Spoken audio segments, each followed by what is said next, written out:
Praise God. Hallelujah. So خداوند یسوع کے عظیم اور جلالی نام میں آپ سب کو سلام. ہاللیلویا. ہاللیلویا. ہاللیلویا. آج صبح ہم خداوند کی شکر گزاری کرتے ہیں. خدا نے ہم سب کو یقیناً برکت دی ہے پرستش کے وسیلہ سے، اور خدا کا آسمان کھل چکا ہے اور خدا کی حضوری نے ہمیں گھیر لیا ہے. ہم اس بات کے لیے خداوند کی ستائش کرتے ہیں. آئیے آج صبح خداوند کے کلام میں سے جن کے پاس بائبل مقدس ہے میرے ساتھ نکالیے نئے عہد نامہ میں سے یوحنا رسول کا پہلا خط، اس کا دوسرا باب اور پہلی 2 آیات کلام مقدس میں سے پڑھیں گے. یوحنا رسول کا پہلا خط، اس کا دوسرا باب، پہلی 2 آیات کلام مقدس میں سے پڑھیں گے. خدا کے کلام میں لکھا ہے، اے میرے بچوں، یہ باتیں میں تمہیں اس لیے لکھتا ہوں کہ تم گناہ نہ کرو، اور اگر کوئی گناہ کرے تو باپ کے پاس ہمارا ایک مددگار موجود ہے، یعنی یسوع مسیح راست باز، اور وہی ہمارے گناہوں کا کفارہ ہے، اور نہ صرف ہمارے ہی گناہوں کا بلکہ تمام دنیا کے گناہوں کا بھی. پاک کلام کے پڑھے اور سنے جانے پر خداوند کی برکت ہو. آمین. آج صبح جس ٹاپک پر ہم بات کریں گے وہ ہے اٹونمنٹ، یعنی کفارہ. ابھی ہم نے گیت بھی گایا، کفارہ میرا تو ہی ہے، سہارا میرا تو ہی ہے. آج صبح ہم خداوند کے کلام میں سے اس موضوع پر بات کریں گے، اور یہ جو لفظ ہے کفارہ، یہ بائبل مقدس میں تقریباً 109 مرتبہ آیا ہے. 103 مرتبہ تو اولڈ ٹیسٹمنٹ میں ہے، لیکن نئے عہد نامہ میں یہ صرف 6 مرتبہ آیا ہے. اس کی بھی ایک وجہ ہے، کیونکہ جب ہم اولڈ ٹیسٹمنٹ کو سٹڈی کرتے ہیں تو وہاں پر کفارے کے حوالہ سے جو کچھ قوم بنی اسرائیل کیا کرتے تھے وہ سالہ سال چلتا تھا. وہ بار بار مسلسل اس کفارے کو ادا کرتے تھے. لیکن جب ہم نیو ٹیسٹمنٹ میں آ جاتے ہیں اور یہاں پر 6 مرتبہ یعنی کہ کم دفعہ اس لیے لکھا ہے کہ یسوع مسیح نے ایک ہی دفعہ کفارہ دے دیا ہے اور ہماری ابدی خلاصی کروا دی ہے. ہاللیلویا. اور 6 مرتبہ جب یہ لفظ استعمال ہوا ہے تو 4 مرتبہ تو پولس رسول نے اس ورڈ کو یوز کیا ہے، لیکن 2 مرتبہ خداوند یسوع مسیح کے جو 12 رسول تھے ان میں سے ایک جو یوحنا رسول ہے، اس نے 2 مرتبہ اس لفظ کو استعمال کیا ہے. اور میں نے یہ حوالہ اسی لیے سلیکٹ کیا جو یوحنا رسول بیان کر رہا ہے، کیونکہ یوحنا رسول خداوند یسوع مسیح کے رسولوں میں سے یہ وہ شخصیت ہے، یہ وہ شخص ہے جب یہ خداوند یسوع مسیح کے پیچھے چلنا شروع ہوا تھا تو آپ کو پتہ ہے یہ کیا آواز سن کر یسوع کے پیچھے چلنا شروع ہوا تھا؟ اس نے یہ آواز سنی تھی کہ دیکھو یہ خدا کا بندہ ہے جو تمام جہان کے گناہ اٹھا لے جاتا ہے.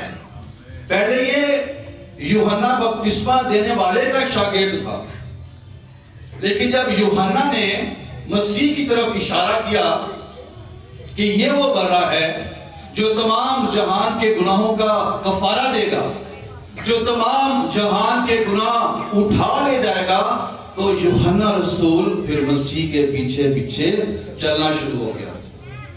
اور آپ سب یہ بھی جانتے ہیں کہ جب یہ مسیح کے پیچھے چلنا شروع ہوا تھا، اس کی طبیعت کیسی تھی، اس کا مزاج کیسا تھا؟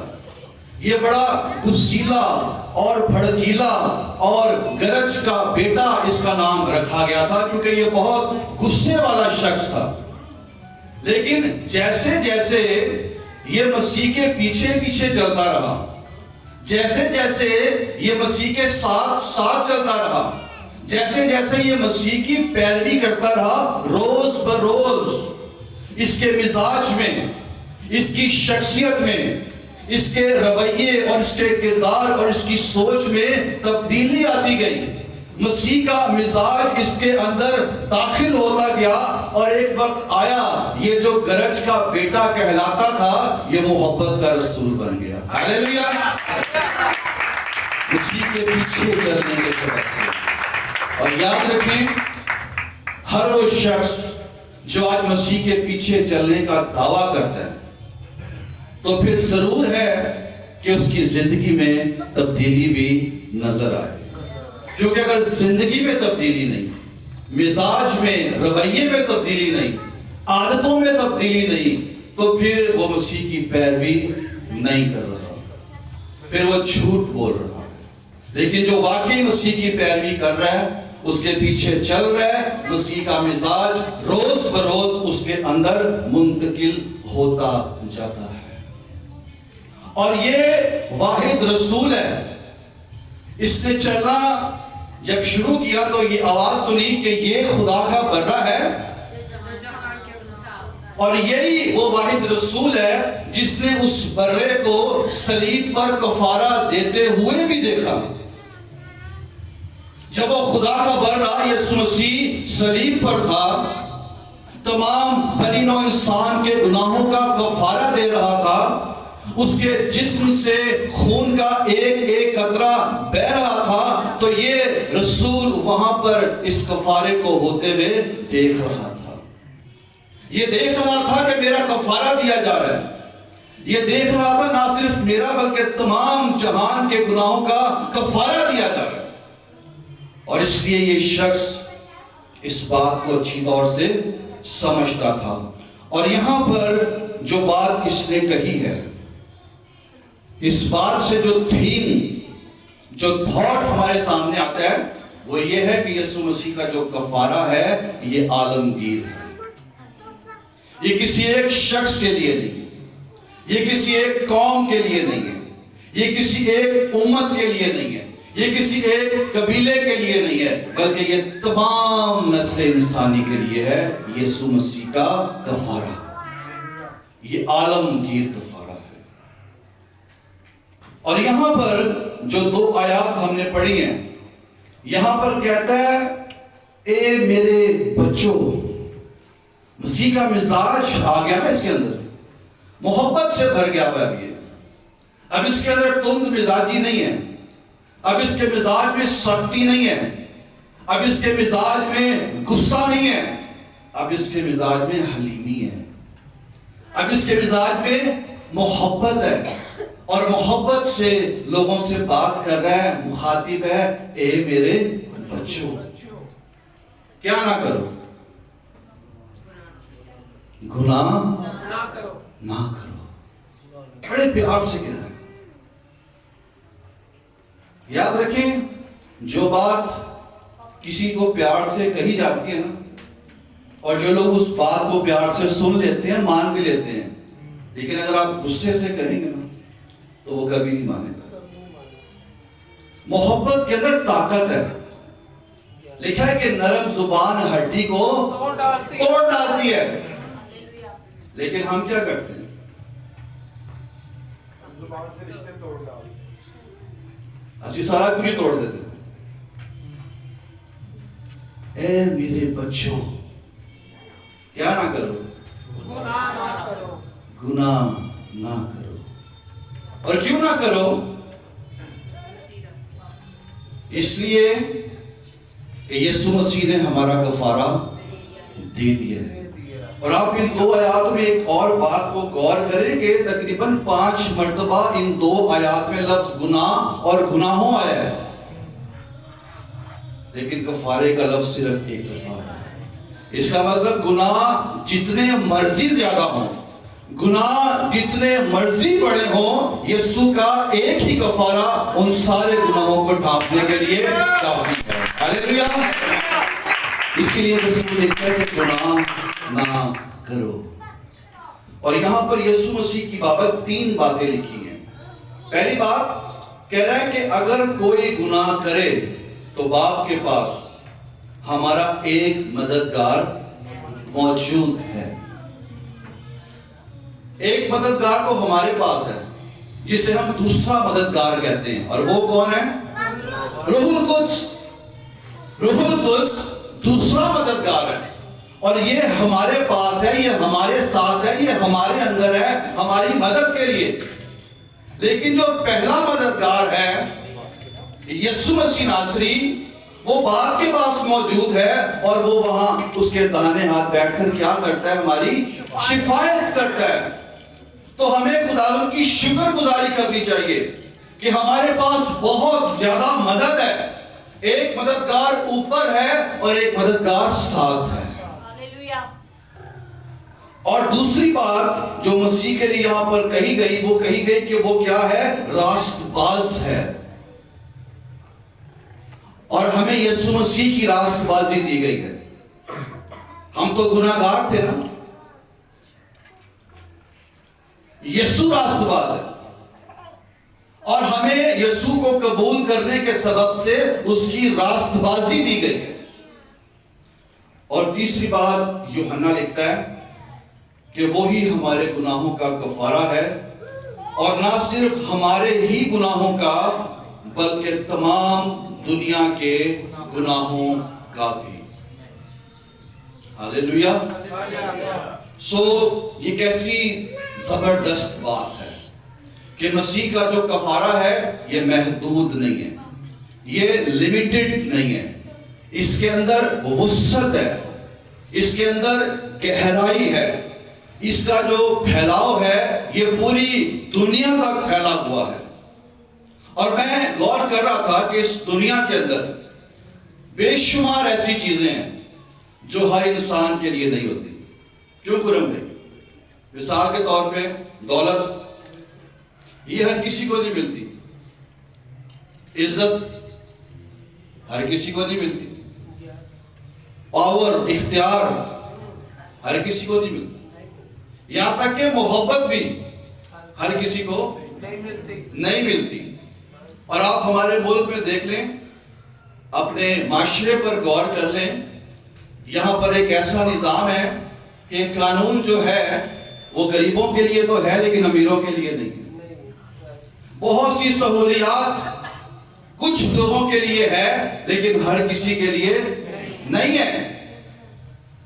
لیکن مسیح کا جو کفارہ ہے، مسیح کا جو خون ہے، مسیح کی جو محبت ہے، یہ سب کے لیے ہے۔ یہ امیروں کے لیے بھی ہے، یہ غریبوں کے لیے بھی ہے، یہ پڑھے لکھوں کے لیے بھی ہے، یہ ان پڑھ لوگوں کے لیے بھی ہے، یہ گوروں کے لیے بھی ہے اور یہ کالوں کے لیے بھی ہے، یہ مردوں کے لیے بھی ہے، عورتوں کے لیے بھی ہے، یہ بزرگوں کے لیے بھی ہے اور بچوں کے لیے ہے، یہ ساری دنیا کے لیے، ساری قوموں اور سارے قبیلوں کے لیے۔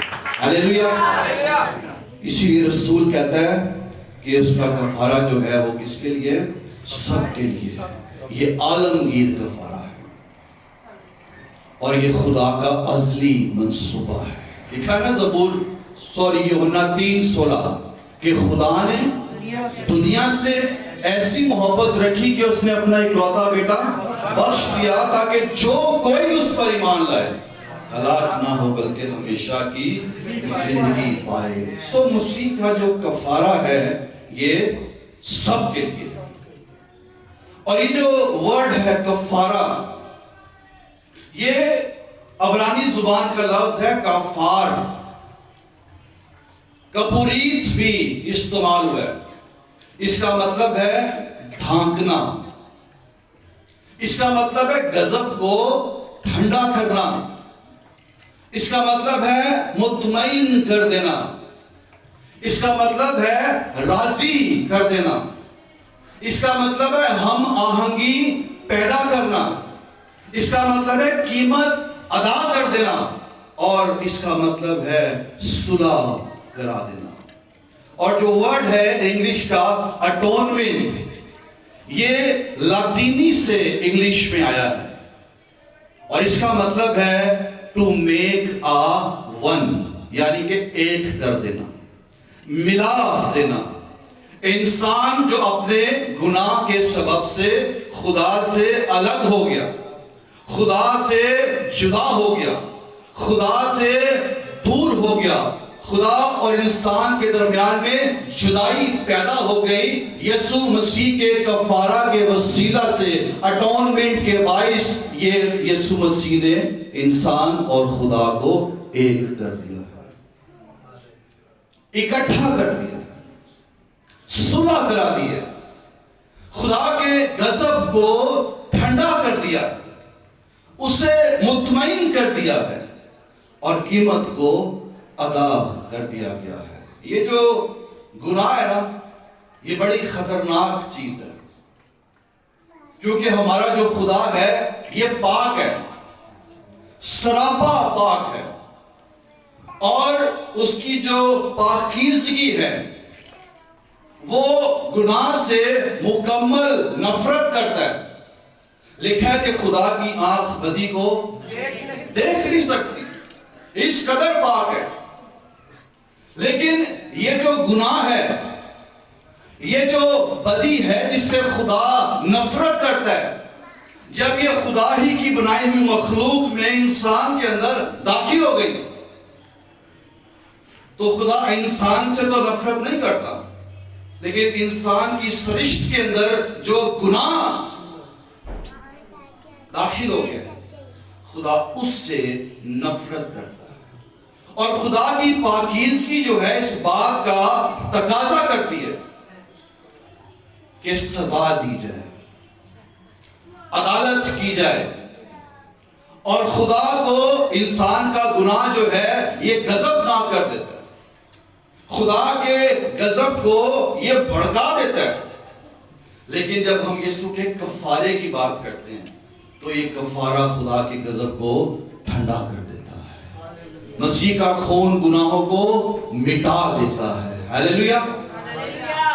سو کفارہ جو ہے، آج ہمیں اس کی اہمیت کو سمجھنے کی ضرورت ہے۔ جب آدم اور حوا سے گناہ سرزد ہوا، خدا نے انہیں بنایا اور انہیں بنا کر باغ عدن میں رکھا، اور خدا نے انہیں ایک حکم دیا، کہا کہ باغ کے ہر درخت کا پھل بے روک ٹوک کھا سکتے ہو، لیکن جو باغ کے بیچ میں ہے، جو نیک و بد کی پہچان کا درخت ہے، اسے نہ کھانا، کیونکہ جس روز تم نے کھایا تو مرا۔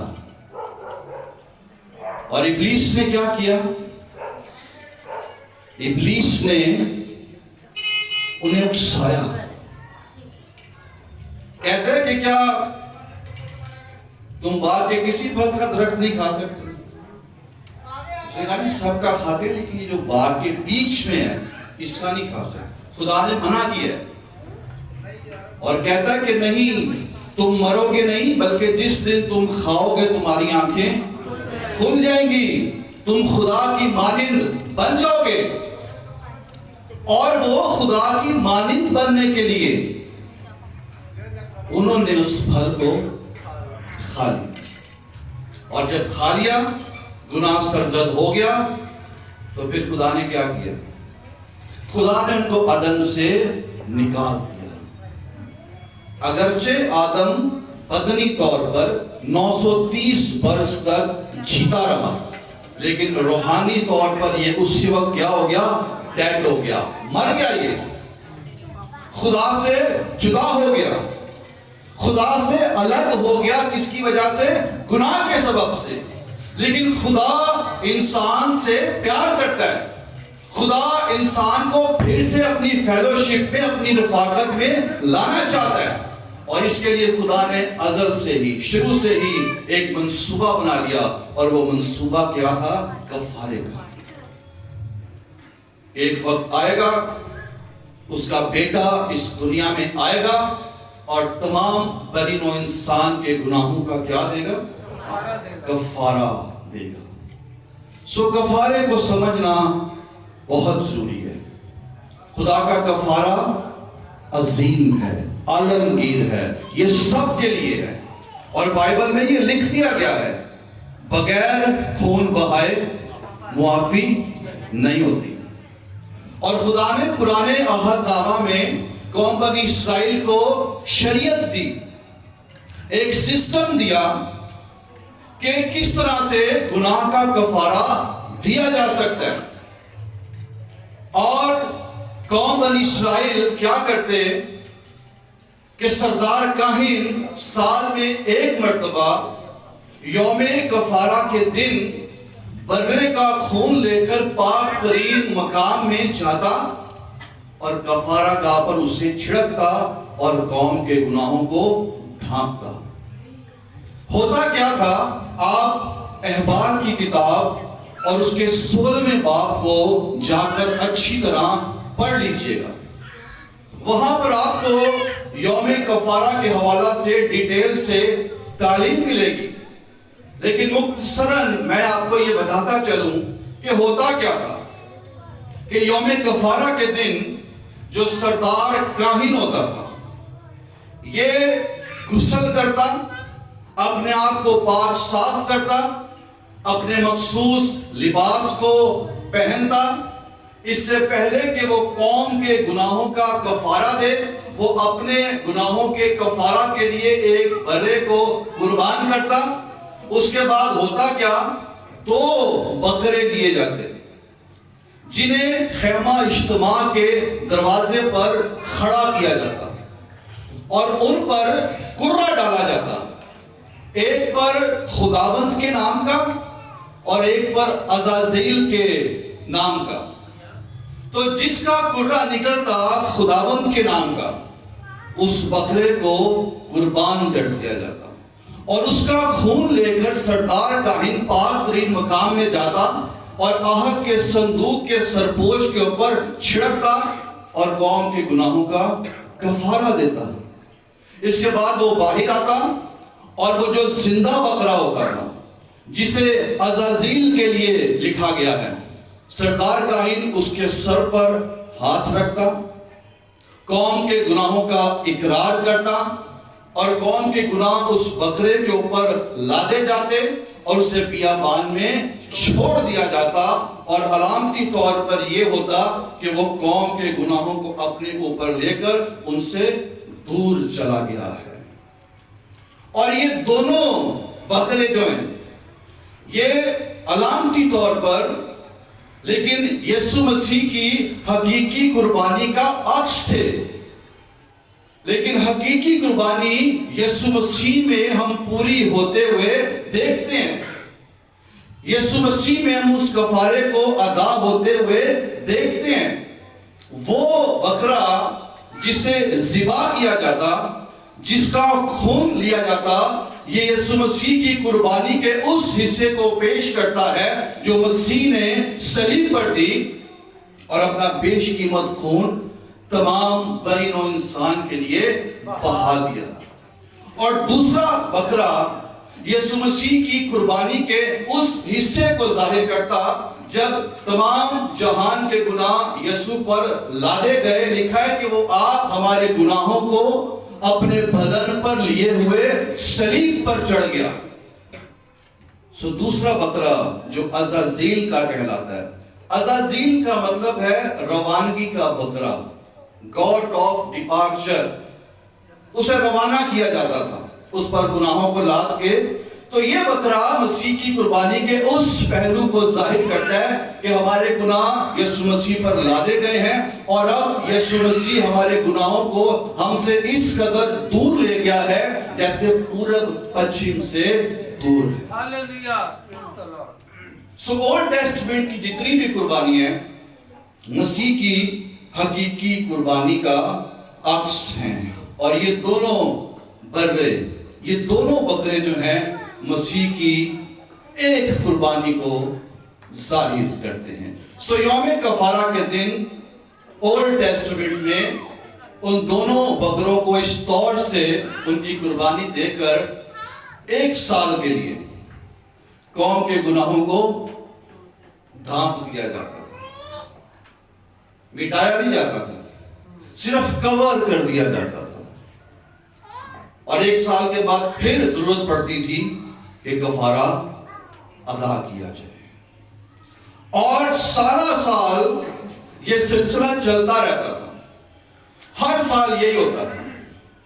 لیکن جب ہم مسیح کے کفارے پر غور کرتے ہیں، جب ہم نیو ٹیسٹمنٹ میں آ جاتے ہیں اور مسیح پر غور کرتے ہیں، تو غور کیجئے کہ اگر پرانے آتامہ میں 2 بکرے ہیں جو 1 سال کے لیے ایک قوم کے گناہوں کو ڈھانپتے تھے، لیکن جو مسیح کا کفارہ ہے، جو مسیح کا خون ہے اور مسیح کی قربانی ہے، یہ 1 سال کے لیے نہیں، ایک قوم کے لیے نہیں، یہ ہمیشہ کے لیے تمام قوموں کے گناہوں کو نہ صرف ڈھانپتا ہے بلکہ ہمیشہ کے لیے مٹا دیتا ہے۔ یہ اس کے کفارے کی قدرت ہے۔ عام طور پہ گناہوں کو ڈھانپا جاتا تھا، صرف کور کیا جاتا تھا، اندر سے سب کچھ ویسے ہی ہوتا، لیکن مسیح کے خون کی یہ قدرت ہے کہ وہ نہ صرف ڈھانپتا ہے بلکہ گناہ کرنے والے شخص کی سرشت کو بدل دیتا ہے، اس کی فطرت کو بدل دیتا ہے کہ وہ آئندہ گناہ نہ کرے۔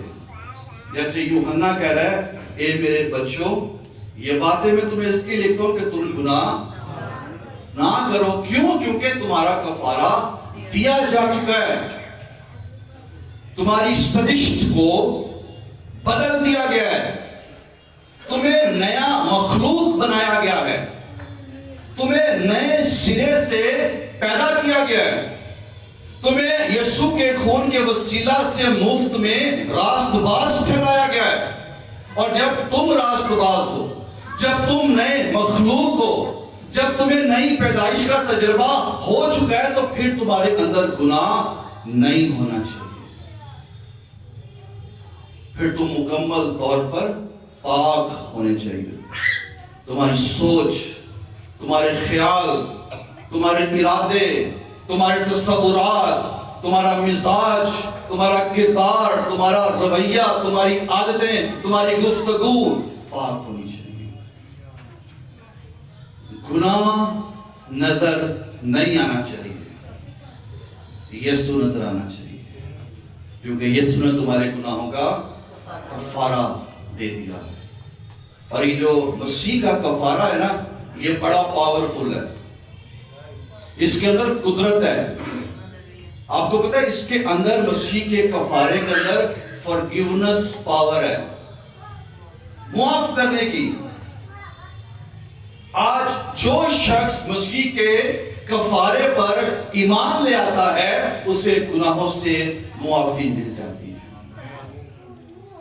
پھر اس کفارے کے اندر ہیلنگ پاور ہے، لکھا ہے کہ وہ آپ ہمارے گناہوں کو اپنے بدن پر اٹھائے ہوئے صلیب پر چڑھ گیا تاکہ ہم گناہوں کے اعتبار سے مر کر راست بازی کے اعتبار سے جئیں، اور اسی کے مار کھانے سے تم نے شفا پائی ہے۔ مسیح کے کفارے میں ہیلنگ پاور ہے،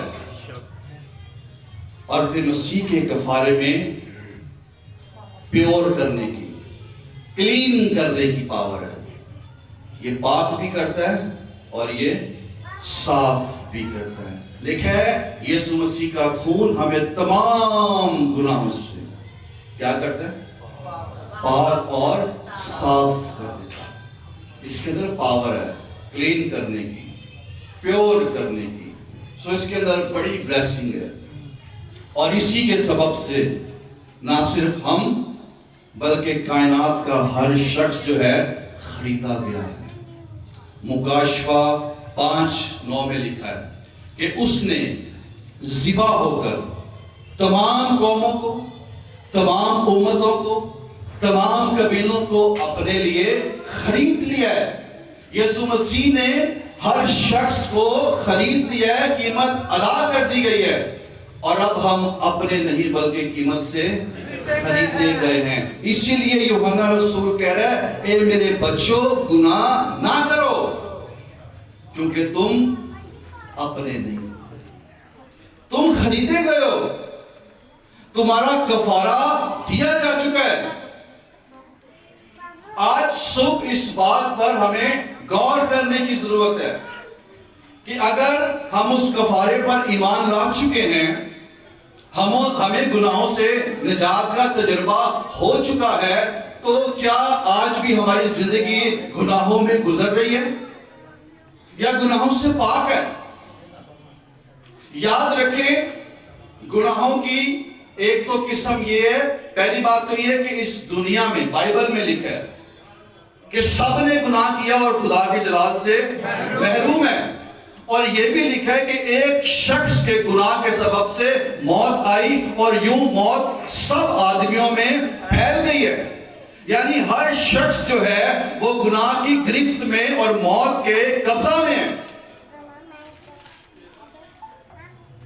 لیکن اس گناہ سے چھٹکارے کی ضرورت ہے، اور اب جو شخص آدم کے گناہ کے بعد جو شخص پیدا ہوتا ہے وہ گناہ کی حالت میں پیدا ہوتا ہے۔ داؤد کیا کہتا ہے؟ مینو وچ گناہ دے جمیا میری مائی۔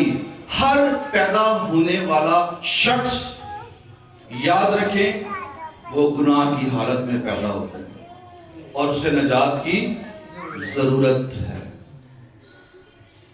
اور ایک اور چیز، جب ہم اس دنیا میں پیدا ہوتے ہیں اور اس دنیا میں رہتے ہوئے اس دنیا کے گناہوں کو اڈاپٹ کر لیتے ہیں، مثال کے طور پہ کچھ ایسی عادتیں ہمارے اندر آ جاتی ہیں، ڈرنک ہے، اسموکنگ ہے، اور بے شمار چیزیں ہیں، یہ اس دنیا میں رہتے ہوئے ہم کیا کرتے ہیں؟ لے لیتے ہیں، اور جب خدا کو قبول کرتے ہیں تو ان چیزوں کو چھوڑ دیتے ہیں اور ہم سمجھتے ہیں ہمیں نجات مل گئی۔ یہ وہ گناہ ہیں جو آپ نے خود کیے ہیں، لیکن جس گناہ میں آپ پیدا ہوئے ہیں، جو گناہ آپ کی سرشت کے اندر بیٹھا ہوا ہے، اس سے نجات کی ضرورت ہے۔ اگر اوپر کی چیزیں ہم نے ترک کر دی ہیں، لیکن ہمارے اندر سے جھوٹ، لالچ، نفرت، حسد، غصہ، بدگوئیاں، عیب جوئیاں اور بہت سی نیگیٹو چیزیں اگر نکل نہیں رہی، ختم نہیں ہو رہی، تو یہ کیا ہے؟ گناہ ہے، جس سے آزاد ہونے کی ضرورت ہے۔ اسی لیے رسول کہہ رہا ہے، اے میرے بچوں گناہ نہ کرو، اور اگر کوئی گناہ کرے تو باپ کے پاس، یاد رکھو، ہمارا ایک مددگار موجود ہے جس نے تمہارے گناہوں کا کفارہ دیا ہوا ہے۔ یسوع کو یاد رکھنے کی ضرورت ہے۔ ہم صرف ان 40 دنوں میں اس کے دکھوں کو یاد کر کے روتے ہیں، باقی پورا سال دبا کے گناہ کرتے ہیں، کوئی فائدہ نہیں ہے۔ ہر روز اگر یاد رکھنا نا کسی کے دکھوں کو، اس کے کفارے کو، تو ہر روز یاد رکھیں، ہر روز یاد رکھیں کہ وہ جو کوڑا اس کے بدن پر پڑا تھا وہ میرے اس گناہ کی وجہ سے تھا۔ ایک ایک کوڑا جو یسوع کو پڑا ہے وہ میرے اور آپ کی وجہ سے پڑا ہے۔ ایک ایک خون کا قطرہ جو اس کے بدن سے بہایا گیا ہے وہ میرے اور آپ کی وجہ سے بہایا گیا ہے۔